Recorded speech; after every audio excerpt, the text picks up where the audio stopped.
Right. Ah.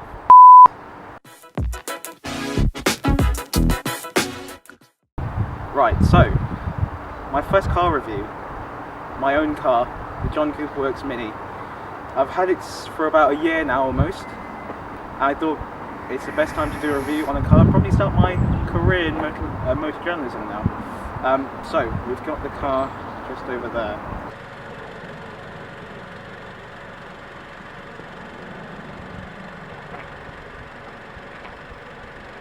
Now this is a third generation Mini. I've owned it since, well, last year, like I said. Not much has changed. Obviously there's been a slight facelift, so it's gone through its second phase.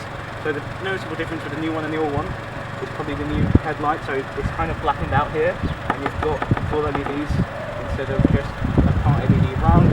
But everything on this car has stayed the same, essentially. Same engine, same power. There has been a few efficiency tweaks, so there's not a lot of these John Cooper Works around at the moment. It does reach MPGs of 39, 41 MPG according to the website, but your mileage will vary. I get about 34 out of it. And having a look, you've got the British Racing Green and the white scoop, which is kind of almost traditional one. Around the back as well, it's still the same. The only biggest difference is these tail lights. So you get the Union Jack ones at stand. You can have these LED ones back on there, but it's a £600 option, I believe, to have it on there. Just down here you've got dual exhaust as well. You've got twin exhaust. They are really, really nice. You can actually upgrade them as well. It's a £1,300 or £1,500 option.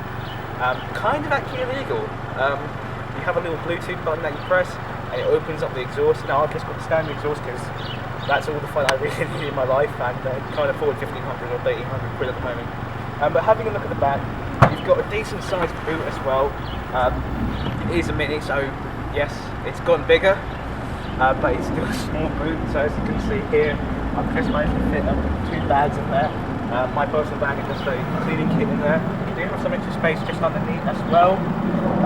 Some other random stuff in there as well. But coming around, it is a really nice car. So we're just going to hop inside for just a second, and you can see what's changed and what's in the Mini. Right. So inside we have the main center screen. So this is the bigger version of the screen that you get here. This is the bigger version of iDrive in, so you get a really small one. That cuts out a bit of the screen, a bit of the display there, which is about 5 or 7 inches. This is a 10.5 inch display here, and you've obviously got iDrive. So if you know iDrive, it's what BMW uses in their car. Controlled by this little click wheel down here as well. The odd thing about this car though is its placement. So this armrest is an option here, like any BMW, everything's an option. The handbrake gets in your way, and the knob is the controller's in kind of your arms just not hitting it. It is a little bit frustrating. And then you've also got just down here, I've got the automatic. You can get the manual. The automatic's is a little bit quicker. You've got sport and green mode, and mid if you want to change the mode you're in. You've also got dual climate controls on this particular model. Now they're all options on here. And heated seats. You've got the head-up display as well, which is actually really nice to use when it decides to work. It is actually really good because you can see the speed just down there. Probably not the best in the business because it is a pop-up display, but it works really well. You do have front and rear parking sensors, and you do have park assist, so it will parallel park for you as well. You've got also your automatic lights and wipers as well on this particular car. They're all options, like I said. This one doesn't. You can option up the Harman Kardon stereo on here, but I've got the standard Mini one. It does the job absolutely fine. In terms of connectivity, you can use Bluetooth. Obviously, you can with this armrest. There is a little option you can pay. It's about £150 to get the little cradle in here. You can have 2 phones synced up in here, and it improves reception ever so slightly on there as well. Space isn't too bad in here. You've got some decent space. 2 cup holders. You've got 1 there and 2 in the back as well. Not like you can fit adults in the back, but you can fit kids just fine in there. And I've done a few long journeys on this as well, so you can just about get away with it. Just here we've also got Alcantara seats. They're part Alcantara, slightly part leather and part fabric as well. They are quite nice, and You've also got your this little extender, so you can extend your legs, have some support for your legs as well. Some even more spaces as well, really small, and it is quite nice in here. This is one of my, well, this is why I bought the car. It's one of the small little premium cars. It feels really nice inside. Everything's quite, there's soft touches everywhere. A few hard plastics just down at the bottom, but it's a really nice car, and this is what I like about the Minis. They sound, they feel built, solidly built. They feel comfortable. It is a premium little sports car in here. Right, so let's talk some numbers with this car. In here you've got a 2-litre engine, 4 cylinders, twin scroll turbo, so you've got 2 phases on that twin scroll, on that single turbo. Don't be fooled by that name. You've got 2 phases. One is low RPM and one's at a higher RPM. Also, you're producing 231 brake horsepower of this engine, and it produces 273 foot-pounds of torque. 0 to 60 on the automatic happens in 6.1 seconds. On the manual, it's 6.3. Depends on which version you go for, obviously. Fuel efficiency is different as well. You'll get estimating about 41 on the new version, the slightly facelift version on Mini, from Mini's website. However, real-world driving, I'm getting about 34 miles per gallon out of this boy, which isn't too bad. So let's take this on for a drive and see where we go.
Quite sharp. You've got Brembos on the front and just normal brakes on the back.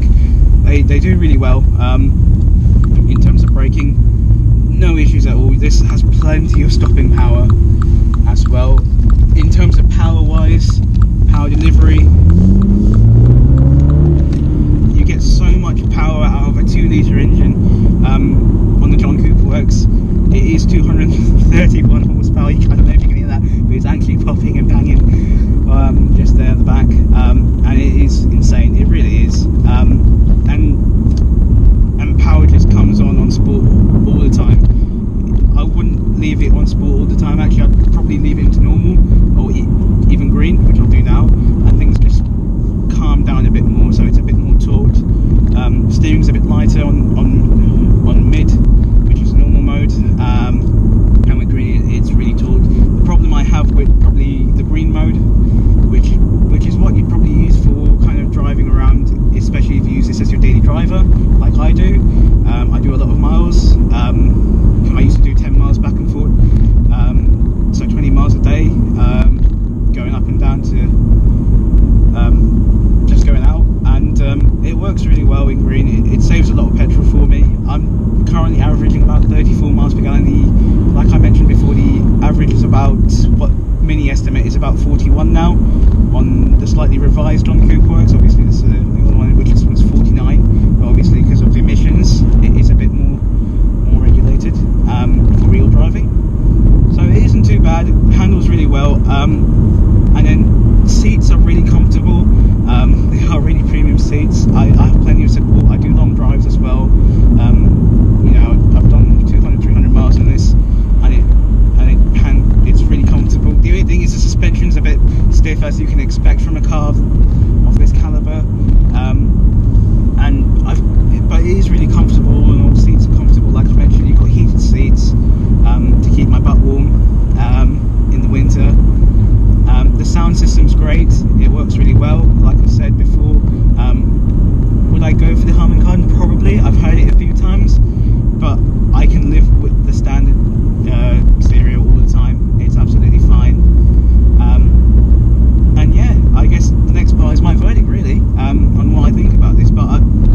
So, what's my vote on the 3rd generation John Cooper Works Mini?